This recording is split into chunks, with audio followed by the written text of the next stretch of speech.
Let's dive into one of the wildest, most fascinating stories in all of rock music. The story of the band Genesis. I mean, how did a group known for these super weird 20-minute-long musical epics suddenly turn into a global pop machine? Seriously, it's like we're talking about two completely different bands that just happen to have the same name. So how did that happen? Let's break it down. Okay, so on one hand, you've got the art rockers from the early 70s. We're talking 23-minute fantasy epics, the lead singer dressed up in these crazy costumes and masks. And yeah, they had a loyal following, but it was pretty small, kind of niche. Then, flash forward, and you've got these global pop superstars selling out stadiums, cranking out 3-minute hits that are all over the radio, and basically living on MTV. It's night and day. So how in the world do you get from point A to point B? That's the metamorphosis we're going to dig into. All right, let's rewind all the way to the beginning. Part 1, the Theatrical Architects. And their origin story isn't what you might think. This band wasn't born in some gritty, sweaty rock club. Nope, it was forged in the halls of an elite English boarding school. And that's exactly where the foundation for their incredibly complex and ambitious music was built. So yeah, the band actually got its start back in 1967 at a place called the Charterhouse School. The original guys, Peter Gabriel, Tony Banks, Mike Rutherford, they were in a couple of different student bands that decided, hey, let's team up. And that shared background, it turned out to be this amazing creative incubator.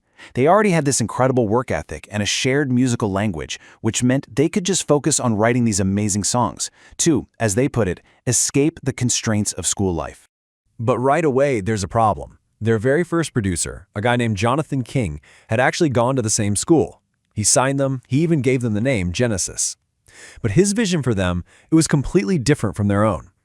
He was hearing a folk pop act, kind of like the Bee Gees. Meanwhile, the band is already writing these super elaborate, almost classical pieces. You can just feel the tension brewing, right? So, how did that whole Bee Gees style experiment work out? Well, their first album, From Genesis to Revelation, sold a grand total of 650 copies. That's it.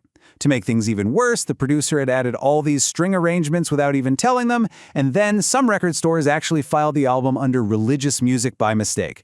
It was a total, absolute disaster. You know what, though? That failure might have been the best thing that ever happened to them. Because now they were free. Free from their contract, free from any pressure to write pop hits. So what did they do? They retreated to a cottage in the countryside, locked themselves away, and practiced for like 11 hours a day.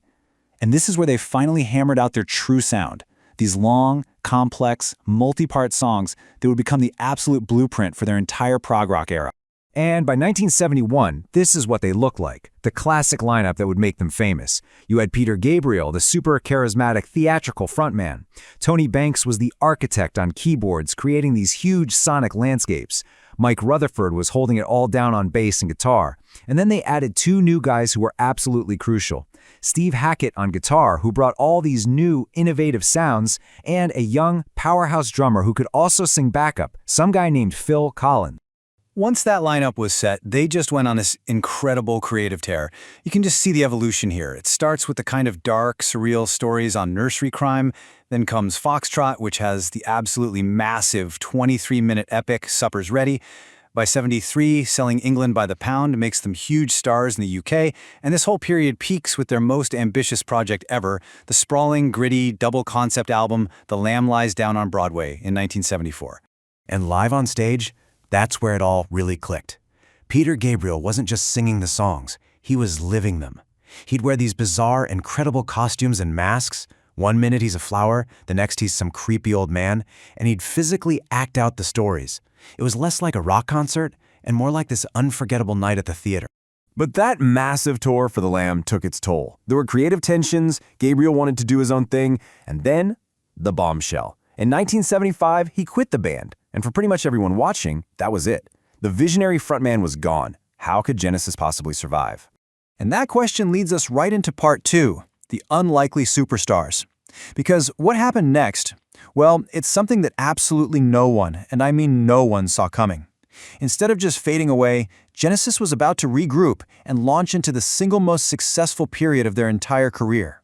So, the band auditioned singers to replace Peter Gabriel. And they auditioned a lot of them. We're talking hundreds. And after this long, frustrating search, they had this realization. Maybe, just maybe, the right guy was already there. Sitting behind the drum kit, Phil Collins, who'd been singing all the backup vocals for years, was kind of reluctantly pushed to the front of the stage to be their new lead singer. And the result? It was just staggering. Their very first album with Phil on lead vocals, A Trick of the Tail in 1976, was a huge, huge hit. In fact, it sold more than any of the albums they'd ever made with Peter Gabriel.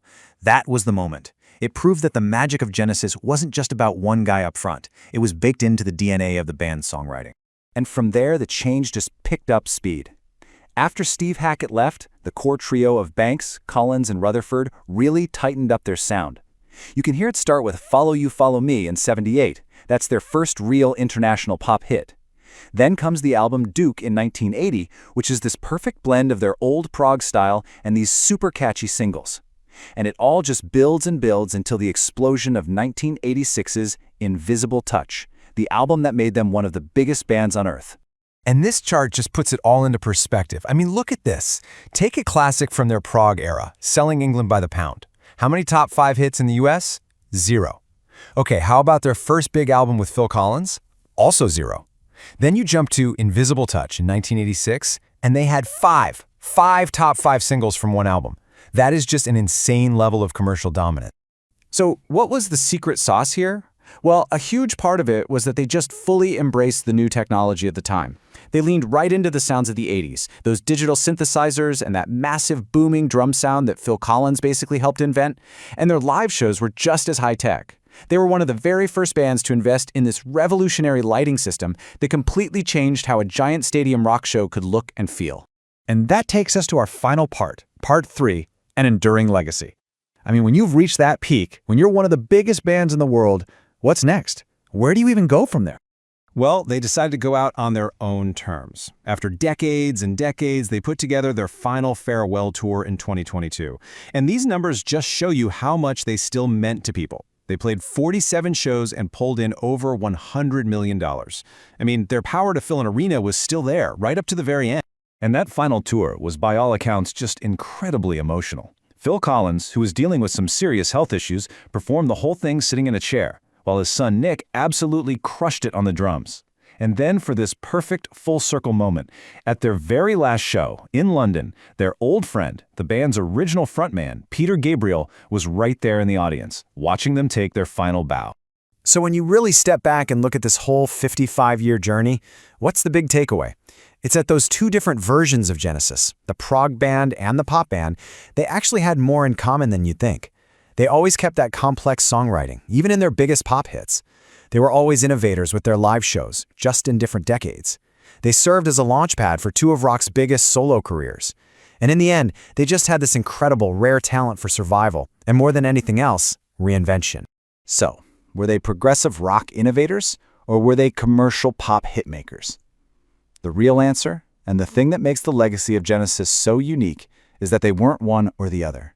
Against all odds, somehow they managed to be both.